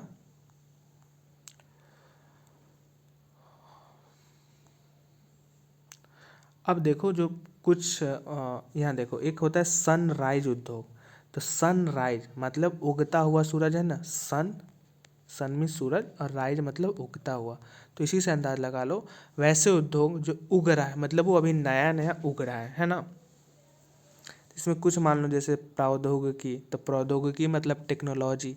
जैसे अभी एआई चल रहा है ना, आर्टिफिशियल इंटेलिजेंस, तो उसमें क्या कर रहा है, लोग बोल के ही पूरा टाइपिंग कर दे रहा है। कोई क्या कर रहा है एआई से, मतलब कुछ नहीं करता, उसका पूरा बचपन के फोटो से उसको जवानी में बदल देता है। तो ये क्या है, प्रौद्योगिकी, मतलब सनराइज क्षेत्रक है, ठीक है। तो इस तरीके से याद रखना।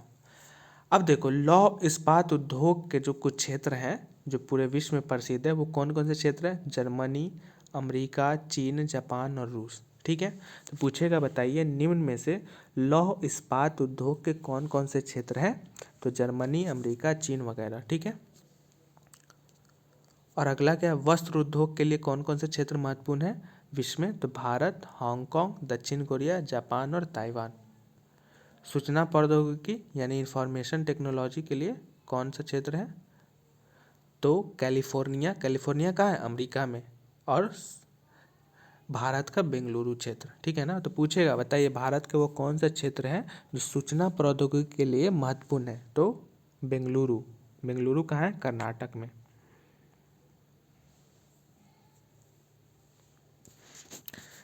अगला है इस्पात प्रायः आधुनिक उद्योगों का मेरुदंड कहलाता है। तो प्रश्न पूछेगा बताइए उद्योगों का मेरुदंड किस उद्योग को कहा जाता है, तो इस्पात उद्योग को, ठीक है।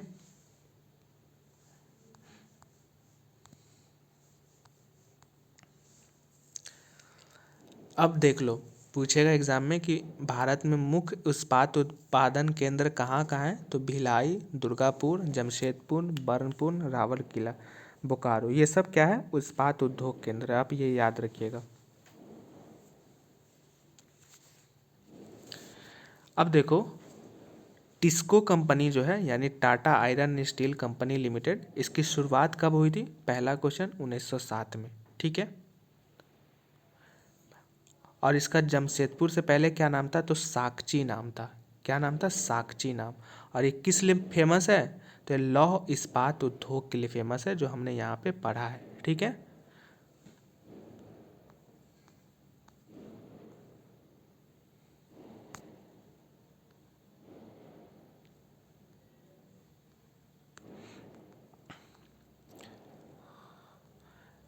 ओके, और देख लेते हैं।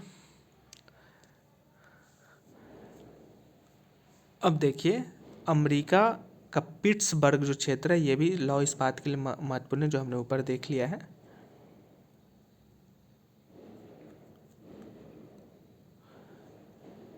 अब देखो कि यहाँ पे एक क्षेत्र पाया जाता है ग्रेट लेक्स जलमार्ग। तो ये पूछे कि ग्रेट लेक्स जलमार्ग कौन से क्षेत्र में पाया जाता है, तो पिट्सबर्ग में पाया जाता है, ठीक है। और ये जो ग्रेट लेक्स जो क्षेत्र है, इसमें 5 झील आता है, कौन कौन झील है, सुपीरियर, ह्यूरोन, ओंटारियो, मिशिगन और इरी इरी। पहला प्रश्न ये पूछेगा कि बताइए ग्रेट लेक्स जलमार्ग कौन से इस्पात केंद्र से संबंधित है, तो पिट्सबर्ग, ठीक है। दूसरा, ग्रेट लेक्स जलमार्ग कौन से 5 झीलों से घिरा हुआ है, ठीक है। तो वो कौन से है, सुपीरियर, हुरोन, ओटोरियो, मिशिगन और ईरी, बस इतना याद रखना। बाकी इन झीलों के बारे में विस्तृत जानकारी हम लोग जब विश्व के झील पढ़ेंगे उसमें पढ़ेंगे। दूसरा, इस इस्पात केंद्र से जो नदियाँ बहती है, अब एग्जाम में बहुत डिटेल क्वेश्चन पूछ रहा है, तो वो ओहियो, मोनोगहेला और एल्गानी नदी। क्या पूछेगा एग्जाम में कि बताइए ओहियो, मोनोगहेला और एल्गानी नदियाँ किस इस्पात केंद्र क्षेत्र से बहती है, तो पिट्सबर्ग से। ऊपर में एक और क्वेश्चन छूट गया था, और यहाँ पे जमशेदपुर इस्पात क्षेत्र से कौन सी नदियाँ बहती है? तो खड़कई और स्वर्ण रेखा नदी। ऐसे भी पूछ सकता है कि बताइए जमशेदपुर इस्पात उद्योग अपनी जलों की आपूर्ति किन नदियों से करता है? तो खड़कई और स्वर्ण रेखा। उसी तरीके से पिट्सबर्ग वाला में आप याद रखिएगा। इतना डिटेल कोई नहीं पढ़ाएगा, लेकिन एग्जाम में पूछता है, इसलिए आपको याद रखना है।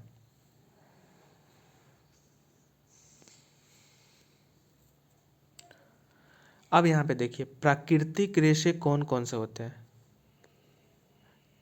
प्राकृतिक रेशे जो ऊन है वो कौन कौन से होते हैं? तो ऊन होते हैं, सिल्क होते हैं, कपास होते हैं, लिनन होते हैं और जूट होते हैं। ठीक है, ये प्राकृतिक रेशे हैं। ठीक है, सीधे पूछेगा बताइए निम्न में से प्राकृतिक रेशे का उदाहरण कौन कौन से है? इसे मोर देन वन ऑप्शन में उपयोग होगा। और मानव निर्मित रेशे कौन है? तो नायलॉन, पॉलिस्टर, एक्रिलिक, रेयॉन, ये सब। अब नायलॉन जानते हो ना आप? मैं दिखाई देता हूँ फोटो आपको। इसका फोटो आपने देखा ही है नायलॉन का। ठीक है, तो ये नायलॉन है। बाकी आप कपास रेशा को जानते ही हो। अब अगला इंपॉर्टेंट पॉइंट है कि बताइए भारत में सॉरी ब्रिटेन में और बाद में विश्व के अन्य दूसरे भागों में सूती वस्त्र के उद्योग को कौन सा शहर आगे बढ़ाया? तो पावरलूम। ठीक है, पावरलूम याद रखिएगा, ये सब क्वेश्चन जल्दी मिलेगा नहीं कहीं। क्या पूछेगा एग्जाम में कि बताइए ब्रिटेन और, तो ये तो पहली बात कि ब्रिटेन में ही पड़ता है पावरलूम। ठीक है ना, तो ब्रिटेन और विश्व के अन्य भागों में सूती वस्त्र का विकास को कौन सा प्रदेश आगे बढ़ाया? तो पावरलूम। ठीक है, अब देखिए सूती वस्त्र सबसे ज़्यादा कौन कौन से देशों में मिलते हैं? तो भारत, चाइना, जापान, अमेरिका। ठीक है,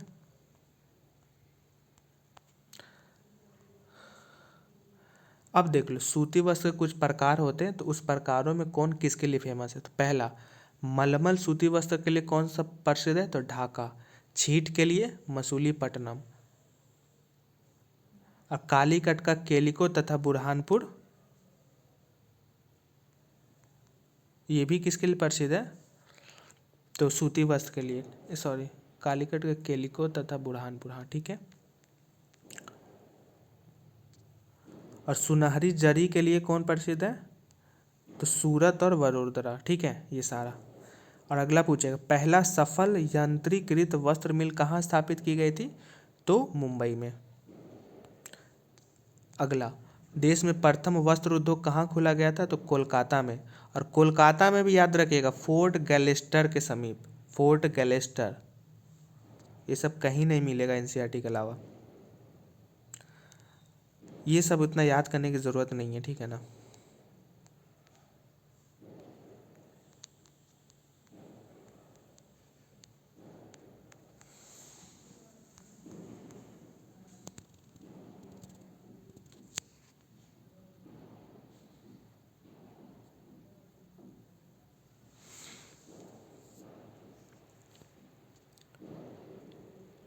अब हम लोग सूचना प्रौद्योगिकी का ये हमने देख लिया ऊपर में कौन से क्षेत्र में मिलता है। तो अगला जानिए कि देखो बेंगलुरु जो है वो दक्कन पठार के अवस्थित है। क्यों है कि देखो ये भारत का नक्शा है हमारा। मैं माफ़ी चाहता हूँ, मेरे से भारत का नक्शा बनता नहीं है। ये देखो जैसे भारत का नक्शा है ना, ये भारत का नक्शा है और यहाँ पे है बेंगलुरु कर्नाटक। और ये सारा क्षेत्र आपको पता है दक्कन पठार का क्षेत्र है। तो पहला बात बेंगलुरु दक्कन पठार के क्षेत्र में है और इसका नाम सिलिकॉन पठार के नाम पर इसका नाम पड़ा सिलिकॉन घाटी। ठीक है ना। तो एग्जाम में अगर पूछे कि बताइए सिलिकॉन घाटी बेंगलुरु को क्यों कहा गया, तो वो सिलिकॉन पठार के कारण।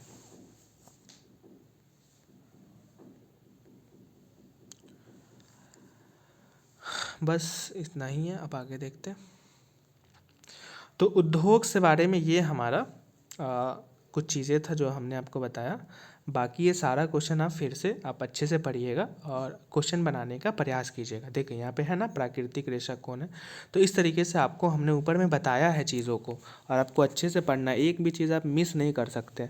अगर 15 क्वेश्चन एग्जाम में पूछता है तो हमें 15 में 15 बनाने हैं ना, 15 में 5 नहीं बनाना। वहाँ पर जाके मुँह नहीं बात देना है। ठीक है, इसलिए मैं इतना डिटेल में पढ़ा रहा हूँ। अब अगला चैप्टर देखते हैं हम। तो अगला हमारा इम्पोर्टेंट चैप्टर है मानव संसाधन। तो पहली बात मानव संसाधन भारत सरकार के अधीन एक मंत्रालय है और इसका गठन कब हुआ? तो 1985 में। पहला सवाल आएगा कि मानव संसाधन मंत्रालय का गठन कब हुआ? 1985 में। और इसका उद्देश्य क्यों है? तो मानव संसाधन, दो वर्ड है, एक मानव एक संसाधन। तो मानव का संसाधन के रूप में प्रयोग के लिए, तो इसके लिए हम क्या करेंगे? उसका कौशल बढ़ाएंगे। मतलब अगर उसे हथौड़ी का काम करने आता है तो हथौड़ी को और कैसे अच्छे से चला सके, तो क्या हुआ? उसका कौशल विकास हुआ। तो इसका हम मानव संसाधन का उपयोग करते हैं। ठीक है,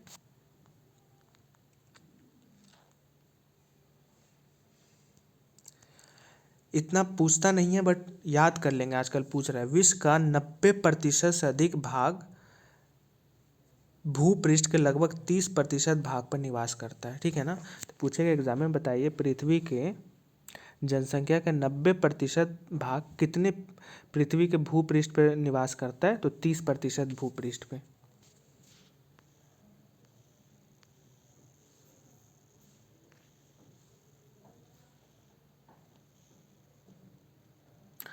अब यहाँ पे पूछेगा कि बताइए सबसे घने क्षेत्र यानी सबसे ज़्यादा लोग कहाँ पे रहते हैं? तो दक्षिण और दक्षिण पूर्व एशिया और यूरोप तथा उत्तर और उत्तरी अमेरिका, ये चारों आप नाम याद रखिएगा।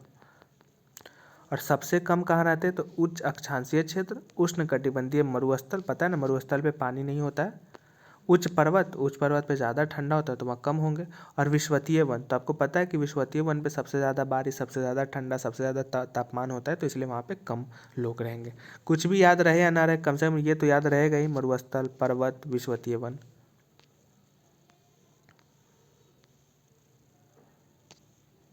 अगला प्रश्न पूछेगा कि विश्व के 3/4 लोग कौन दो महाद्वीप में रहते हैं? तो एशिया और अफ्रीका। ठीक है, अगला पूछेगा विश्व के 60% लोग कितने देशों में निवास करते हैं? तो 10 देशों में।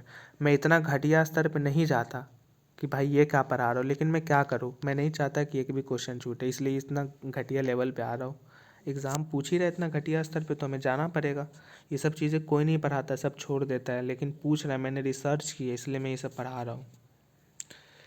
जनसंख्या का घनत्व देखिए, पहला क्वेश्चन, संपूर्ण विश्व का औसत जनसंख्या घनत्व कितना वर्ग किलोमीटर है? तो 51 वर्ग किलोमीटर। मतलब 1 किलोमीटर में 51 लोग, ये पूरे विश्व का कॉमन जनसंख्या घनत्व है। ठीक है, अगला प्रश्न, सबसे अधिक जनसंख्या घनत्व किस क्षेत्र में मिलता है? तो दक्षिण मध्य एशिया में। भारत का जनसंख्या घनत्व कितना है? तो 382 व्यक्ति प्रति वर्ग किलोमीटर।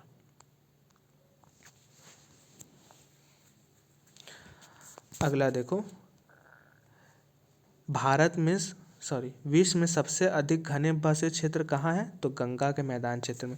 और ऐसे मैंने बताया, अमेरिका, उत्तर दक्षिण एशिया, ऐसे करके मैंने बताया था। हो, और ऐसे क्षेत्र में देख लो, गंगा ब्रह्मपुत्रा क्षेत्र, चीन में हवांग हिंग क्षेत्र, मिस्र में नील नदी के क्षेत्र में। क्यों? क्योंकि यहाँ पे उपजाऊ मैदानी क्षेत्र है, जहाँ पे उपजाऊ होगा, जहाँ पे ज़्यादा कृषि होगी, वहाँ पे ज़्यादा लोग रहेंगे। अब देखो पूछेगा कि बताइए विश्व के सबसे ज़्यादा लोग कहाँ बसे हैं? तो अगर इस टाइप का क्वेश्चन रहेगा, नदी घाटी मरुस्थल, तो इसमें आता है नदी घाटी क्षेत्र। क्यों? क्योंकि नदियों के प्रवाह से मिट्टी उपजाऊ होती है और वहाँ पे कृषि होती है, और कृषि होने से क्या होता है, लोग वहाँ पे निवास करते हैं। और सबसे कम कहाँ होगा? जहाँ पे मरुस्थल होंगे। ये सब पूछता है एग्जाम में, बिल्कुल भी आप इसको मजाक में नहीं लेंगे।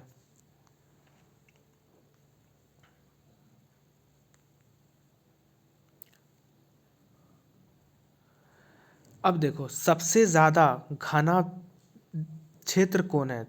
अगर शहर के हिसाब से पूछे तो विश्व में सबसे ज़्यादा घना क्षेत्र है जापान का ओसाका शहर। ठीक है ना, पूछेगा बताइए विश्व में सबसे घनत्व शहर कौन है, यानी सबसे ज़्यादा लोग किस शहर में निवास करते हैं? तो जापान का ओसाका। और भारत में पूछेगा तो जेरूसलम। ठीक है, और अगला देखिए, सांस्कृतिक स्थल विश्व में कौन कौन से? तो वाराणसी इंडिया का, जेरूसलम और वेटिकन सिटी। ठीक है, अगला है कि अच्छे स्वास्थ्य और के क्षेत्र के लिए अत्यधिक घने बसे क्षेत्र कहाँ है? तो ये नहीं, ये मत याद रखना। अब एक प्रश्न आता है कि बताइए कि अभी वर्तमान की जनसंख्या घट रही या बढ़ रही, तो 1800 के बाद से विश्व की जनसंख्या लगातार धीरे धीरे बढ़ रही है।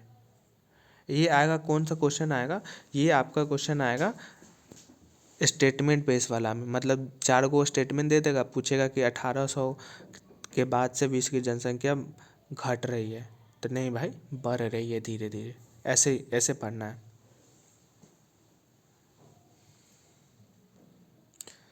अब अगला प्रश्न पूछेगा कि विश्व की जनसंख्या 1 अरब किस वर्ष हुई थी, तो 1804 में। 3 अरब कब हुई थी, 1959 में। 6 अरब कब हुई थी, 1999 में। ठीक है। जन्म दर और मृत्यु दर कितने व्यक्तियों पे निकाला जाता है, तो 1000 व्यक्तियों पे। प्राकृतिक वृद्धि दर किसे कहते हैं, एक देश के जन्म दर और मृत्यु दर के बीच के अंतर को क्या कहते हैं, प्राकृतिक दर।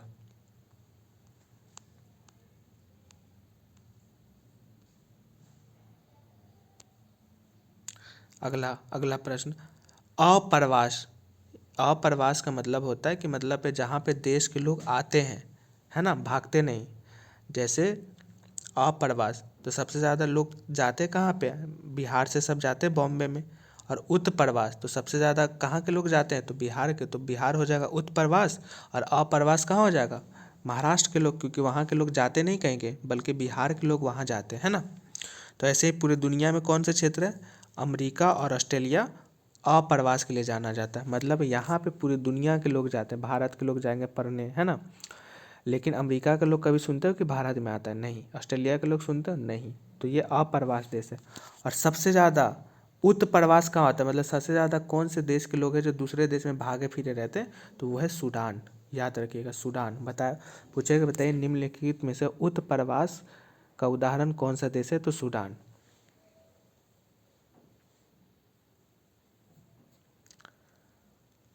अब अगला पूछेगा कि बताइए विश्व में सबसे ज़्यादा जनसंख्या वृद्धि दर किस देश की सबसे ऊंची है, तो केन्या देश की।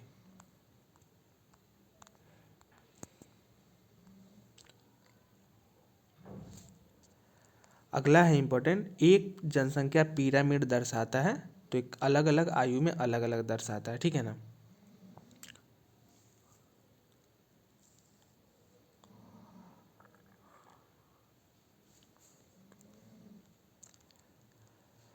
ओके, अब हम देखते हैं कार्यरत आयु वर्ग के लोग कितने उम्र के होते हैं, तो 15 से 65 वर्ष के लोग को क्या कहा जाता है, ये कार्यरत आयु वर्ग है। मतलब इस उम्र के लोग कार्य करते हैं, काम करते हैं, ठीक है।